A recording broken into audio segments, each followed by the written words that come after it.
Spirituality എന്തിനാന്ന് ചോദിച്ചു കഴിഞ്ഞാൽ ഭൗതിക ജീവിതത്തിന്റെ ടോണിക്കാണ് സ്പിരിച്വാലിറ്റി. ഭൗതിക ജീവിതം നമുക്ക് എങ്ങനെ നയിക്കാം? നമ്മൾ മോക്ഷം എന്ന് കേട്ടിട്ടില്ല.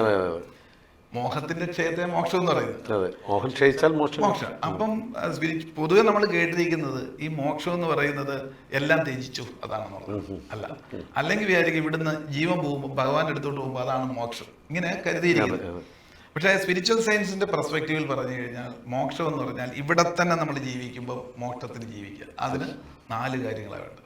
ഒന്ന് കർമ്മം, അർത്ഥം, കാമം, മോക്ഷം. അതായത് നമ്മുടെ ഉള്ളിലുള്ള സ്കില്ല് നമ്മൾ തുടങ്ങിയിടത്ത് പറയാം, ആ സ്കില്ല് കണ്ടെത്തണം. നമുക്ക് എല്ലാവർക്കും വ്യത്യസ്ത കഴിവുണ്ട്.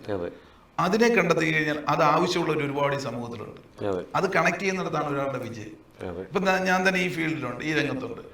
എന്റെ ആശയങ്ങളെ ഇത് കൊടുക്കുന്ന ഒരുപാട് ആൾക്കാരുണ്ട്. അത് കണക്ക് നിരവധി ആൾക്കാരുണ്ട്. പല ഹോട്ടലുണ്ടല്ലോ, ചില ഹോട്ടലിലെ ഭക്ഷണത്തിന് പ്രത്യേക അതേ അവർ കഴിക്കും. അപ്പം നമ്മുടെ ഈ സ്കില്ലിനെ പുറത്തോട്ട് വിട്ടു കഴിഞ്ഞാൽ അതൊരു കർമ്മത്തിൽ ഏർപ്പെട്ടിരിക്കുക. ആ കർമ്മത്തിൽ നിന്നാണ് നമുക്ക് ഈ ഫ്യൂവൽ, അതായത് ജീവിക്കണമെങ്കിൽ എന്ത് വേണം? സമ്പത്ത് വേണം.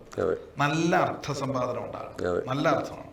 അപ്പം ഒരു കർമ്മത്തിലൂടെ അർത്ഥം വന്നു കഴിഞ്ഞാലോ അതിലൂടെ കാമനകൾ തീർക്കണം. ഇത് നമ്മുടെ ആഗ്രഹം. കാലോചിതമായ മാറ്റങ്ങൾക്കനുസരിച്ച് എല്ലാം വേണമെങ്കിൽ ഒരാൾക്ക് ഒരു പക്ഷേ നല്ല ആഗ്രഹമുണ്ട്, കുട്ടികൾ നല്ലോണം പഠിക്കുന്നതാണ്, അവനെ നല്ല സ്കൂളിൽ വിടാനായിട്ട് പൈസ ഇല്ലെങ്കിൽ ദുഃഖമല്ലേ? അല്ലെങ്കിൽ ഭാര്യയും മക്കളെ നല്ലോണം നോക്കണം, അല്ലെങ്കിൽ ഒരു സ്ഥലത്ത് യാത്ര ചെയ്യണം, ഒരു ഗിഫ്റ്റ് കൊടുക്കണം, അല്ലെങ്കിൽ പഠനം, ഇങ്ങനെയൊക്കെ അല്ലെ സഹായം ചെയ്യാൻ പലർക്കും ആഗ്രഹമുണ്ട്. പക്ഷെ കൈ സമ്പത്തില്ല.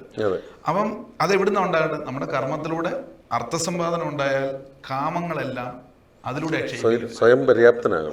അപ്പോഴേ മോക്ഷം കിട്ടുന്നു. അപ്പൊ ഇവിടെ തന്നെയാണ് ശരിക്കും പറഞ്ഞാൽ ഈ മോക്ഷപ്രാപ്തി. സ്വർഗവും നരകവും മോക്ഷവും എല്ലാം നമ്മുടെ ലൈഫിൽ തന്നെയാണ്. ആ ലൈഫിന്റെ